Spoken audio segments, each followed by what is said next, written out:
नमस्ते प्रिय दर्शकों, आज हम देखेंगे कि हम कैसे भृगु नंदी नाड़ी ज्योतिष के सूत्रों के मदद से हम एक जन्म कुंडली को पढ़ सकते हैं। अगर आपने मेरे चैनल को सब्सक्राइब नहीं किया है तो ज़रूर कर दीजिएगा। तो दोस्तों, आज जो मैं जिन सूत्रों के बारे में आज बताना चाहती हूँ तो वो सूत्र मुझे मिले हैं एक किताब से। उस किताब का नाम है भृगु नंदी नाड़ी, जो कि श्री आर.जी. राव ने लिखा है। तो चलिए देखते हैं हम किस तरह से पढ़ सकते हैं। क्या हम किसी भी कुंडली को देखते ही बता सकते हैं कि वो जातक, उसका स्वभाव कैसा होगा, उसका नाम क्या हो सकता है, या उसको मतलब किस भगवान के प्रति उसकी आस्था हो सकती है? क्या हम ये सब बता सकते हैं? हाँ, ये सब हम बता सकते हैं। कैसे? चलिए देखते हैं। लेकिन ये मेरा अनुभव है कि हमें जब भी हम किसी भी चार्ट को देखते हैं या कुंडली का विश्लेषण करते हैं तो हमें एक बात का ध्यान हमेशा रखना चाहिए, वो है स्थान काल पात्र या देश काल पात्र। वो जातक किस देश का है, वो जातक जो है वो उसका जन्म कब हुआ था, तो ये तो ज़रूरी है क्योंकि उसके बिना तो कुंडली नहीं बन सकती। और वो जातक उस जातक के बारे में भी थोड़ी बहुत जानकारी, ताकि हम जो फलादेश करने जा रहे हैं वो सटीक तरह से हम कर पाएँ। तो स्थान काल पात्र ये हमें देखना पड़ता है। तो चलिए अभी हम देखते हैं कि किस तरह जातक, हम नाड़ी ज्योतिष में गुरु को जीव का कारक मानते हैं। गुरु है जीव कारक। तो गुरु कौन सी राशि में है? मकर राशि में है। मकर राशि शनिदेव की राशि है। शनिदेव में क्या गुण होते हैं? शनिदेव जो है वो बहुत ही शनिदेव की राशि, मकर राशि अगर आ जाए तो वो इंसान को परिश्रमी बनाता है, वास्तविक बनाता है। वो हमेशा कल्पनाओं में नहीं खोया रहता। वो बहुत ही परिश्रमी, पराक्रमी और बहुत ही वो वास्तविक होता है। मतलब वो परिश्रम करेगा। पराक्रमी मंगल देव बनाते हैं, लेकिन शनिदेव उसे परिश्रमी बनाएगा। वो परिश्रम करने में विश्वास रखेगा, अपने कर्म में विश्वास रखेगा। तो ये हम देखते हैं। हालांकि हमें पता है कि गुरु शनिदेव की मकर राशि में नीच के माने जाते हैं, लेकिन दर्शकों, नाड़ी ज्योतिष में इस बात की बहुत बड़ी मान्यता है कि चाहे किसी भी तरह की नीचता हो, कोई भी ग्रह चाहे कितना भी कोई भी ग्रह चाहे नीच हो या कोई भी ग्रह चाहे कुपित हो, अगर हम अपने कर्मों को सुधार लेते हैं तो ग्रह हमारे अनुकूल काम करते हैं, तो ग्रह हमारी मदद करते हैं। तो कर्मों का बहुत बड़ा महत्व है। कर्म को बहुत ज़्यादा महत्व दिया गया है नाड़ी ज्योतिष में। तो ये हम देख रहे हैं कि गुरु में ये गुण है पहले से। अब शनिदेव, मकर राशि शनिदेव की है। शनिदेव किस भगवान के भक्त थे? शनिदेव शिव जी के भक्त थे।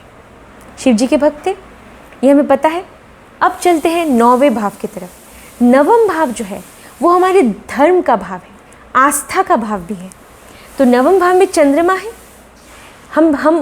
हमें पता है कि चंद्रमा को भी हम शिव जी के साथ जोड़ के देखते हैं। चंद्रमा शिव जी से जुड़ा हुआ है। शिव जी ने अपने मस्तक पे चंद्रमा को धारण किया था। अपने मस्तक पे शिव जी ने चंद्रमा को सुशोभित किया था। तो चंद्रमा 9वें भाव में मौजूद है, वो भी केतु के साथ। केतु भी आध्यात्मिकता को दर्शाता है। तो हम ये कह सकते हैं कि शिव जी की उपस्थिति, कहीं ना कहीं शिव जी को हम देख सकते हैं कि 9वें भाव से हम आस्था को देखते हैं, तो उस आस्था को हम शिव जी के साथ जोड़ के देख सकते हैं। लेकिन देश, काल और पात्र, इसका हमें ध्यान रखना पड़ेगा। तो हम ये कह सकते हैं कि वो शैव मत का है, वो शिव जी में आस्था रखता है, ये हम कह सकते हैं। शिव जी का भक्त है। और हम क्या कह सकते हैं? शिव जी का वाहन कौन था? शिव जी का वाहन था नंदी। नंदी, जिसे एक बैल के रूप में शिव जी के मंदिरों में जिसकी प्रतिष्ठा की गई है, एक बैल के रूप में, वो है नंदी। उसका नाम है नंदी, जो शिव जी का वाहन है। तो अभी देखिए, ये जो कुंडली है इसमें हमें नंदी की एक छवि नज़र आ रही है। कैसे? तो देखिए, ये राहु ग्रह यहाँ बैठे हैं, ये यहाँ मंगल बैठे हैं, यहाँ गुरु, यहाँ केतु चंद्रमा के साथ। तो राहु जो है, राहु ग्रह क्या दिखाते हैं? मुंह को दिखाते हैं, मुख। राहु ग्रह मुख को दिखाते हैं। मंगल ग्रह सींग को दिखाते हैं, ठीक है। और गुरु ग्रह यहाँ बैठे हैं। गुरु ग्रह पेट को भी दिखाते हैं, पेट को दर्शाते हैं। और केतु पूंछ को यहाँ दर्शा रहा है, पूंछ। तो अगर हम ये इन सारे ये सब चीज़ जो ये सब ग्रह दर्शा रहे हैं, इनको अगर हम जोड़ दें तो एक आकृति बन के आ रही है। वो कैसी आकृति है? वो एक बैल की आकृति है। और बैल नंदी, उसका नाम है नंदी क्योंकि नंदी है शिव जी का वाहन था। और हम यहाँ पे देख रहे हैं कि उसकी शिव जी के प्रति, भगवान शिव के प्रति उसकी आस्था भी है, हम ये बता सकते हैं। तो हम ये कह सकते हैं कि वो जो जातक है उसका जो नाम है वो ज़रूर नंदी से जुड़ा हुआ होगा। नंदी जो शब्द है उससे जुड़ा हुआ होगा। या तो नंदी हो सकता है, या नंदीकेश्वर हो सकता है, या वृषभ हो सकता है। क्यों? क्योंकि वो जो बैल है उसका नाम वृषभ भी है। इसलिए आपको पता है ये जो 2 नंबर की राशि है ना, इसे हम वृषभ राशि क्यों कहते हैं? क्योंकि वृषभ राशि का जो चिन्ह है वो एक बैल का है। चिन्ह मतलब वृषभ राशि के साथ, माफ़ कीजिएगा, वृषभ राशि के साथ जिस जीव को हम जोड़ के देखते हैं, और जो जीव जुड़ा हुआ है वो है बैल। तो और उसका नाम वृषभ है, इसलिए वृषभ राशि। तो इस जातक का नाम वृषभ भी हो सकता है, नंदीकेश्वर, नंदी या नंदीलाल, जो भी नंदी से जुड़ा है, वृषभ से जुड़ा है, तो ये हम कह सकते हैं। और हम क्या कह सकते हैं जातक के बारे में? अगर बैल के साथ हम उसके स्वभाव को जोड़ रहे हैं तो बैल कैसा होता है? तो जातक में वो गुण आ जाएंगे। वो बहुत ही मेहनती होगा, वो हमेशा अपने लक्ष्य के प्रति अग्रसर होता रहेगा। उसकी निगाहें लक्ष्य के ऊपर ही उसकी निगाहें होंगी, उसकी नज़रें लक्ष्य की तरफ होंगी, लक्ष्य की तरफ ही। और मेहनत करता जाएगा, कभी भी रुकेगा नहीं, थकेगा नहीं, क्योंकि वो बैल की आदत है, जब तक अपने लक्ष्य को प्राप्त न कर ले, हम ये कह सकते हैं। और वृषभ जो है, वृषभ राशि हालांकि एक ऐसी राशि है जो इंसान को बहुत ही कलात्मक बनाती है।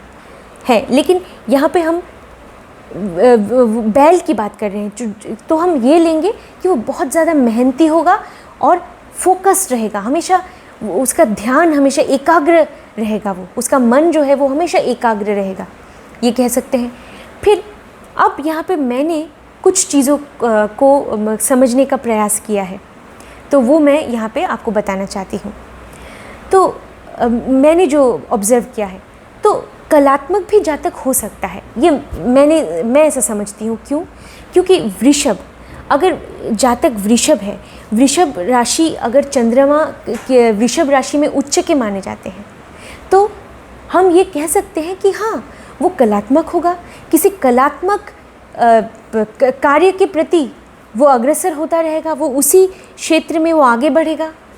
वो कार्य कलात्मक भी हो सकता है, सृजनात्मक भी हो सकता है, या उसमें सृजनात्मक शक्ति हो सकती है, चाहे वो किसी भी प्रोफेशन से जुड़ा हो, लेकिन उसमें सृजनात्मक या कलात्मक शक्ति उसमें हो सकती है।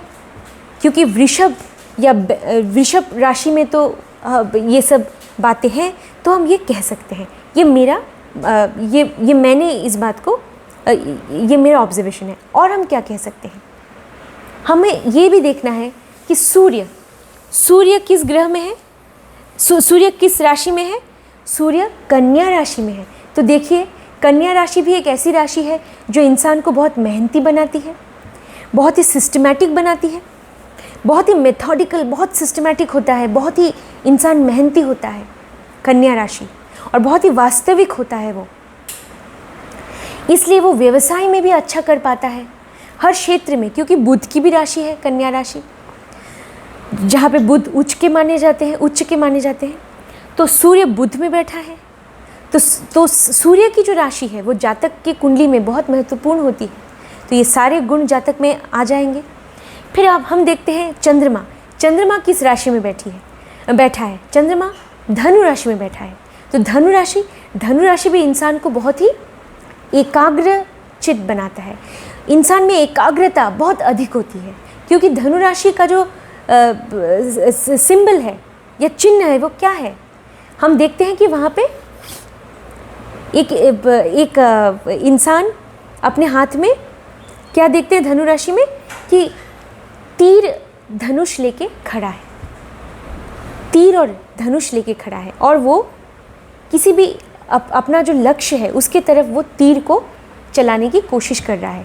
तो मतलब हम इससे ये क्या कह सकते हैं कि धनु राशि के जो जातक होते हैं वो भी बहुत ही अपने लक्ष्य के प्रति बहुत ही सजग होते हैं, और उनकी जो नज़र है वो हमेशा लक्ष्य पे होती है। तो देखिए, चंद्र की राशि, मतलब चंद्रमा इस राशि में बैठे हैं, तो जातक की राशि भी हम मानते हैं कि वो धनु राशि होगी। तो इससे हम जातक के स्वभाव के बारे में बहुत कुछ पता कर सकते हैं, जो कि हमने पहले कहा था कि वो नंदी जो बैल है उससे हम जातक को जोड़ रहे हैं। तो हम देख रहे हैं कि ये धनु राशि जो कि चंद्र की राशि है, फिर सूर्य की जो राशि है कन्या राशि, वो भी इस बात को सपोर्ट कर रही है, समर्थन कर रही है इस बात का। फिर मैंने ये भी देखा है कि लग्न में बैठे हैं मंगल, और लग्नेश जो है वो मंगल है, और लग्नेश खुद लग्न में बैठे हैं। और लग्न में कौन सी राशि है? मेष राशि। मेष राशि भी जातक को ऊर्जावान बनाती है। जातक ऊर्जावान होगा, जातक में बहुत ही हिम्मत होगा, साहस होगा, और जातक परिश्रम करेगा, क्योंकि मंगल भी इंसान को परिश्रमी बनाता है और अपने लक्ष्य के प्रति अनुशासित बनाता है, और लक्ष्य के प्रति हमेशा वो अग्रसर होता रहेगा, अपने जीवन में लक्ष्य को हमेशा महत्व देगा। तो देखिए, इन सब चीज़ों के बारे में हम पता कर सकते हैं अगर हम कुंडली को एक बार देख लें। तो जातक के स्वभाव के बारे में, उसके नाम के बारे में, उसकी धार्मिक आस्था के बारे में, इन सारी चीज़ों के बारे में हम जानकारी प्राप्त कर सकते हैं। तो अगर आपको मेरा ये वीडियो अच्छा लगा होगा तो आप इसे लाइक कीजिएगा, और मेरे चैनल को सब्सक्राइब और इस वीडियो को शेयर कीजिएगा। धन्यवाद।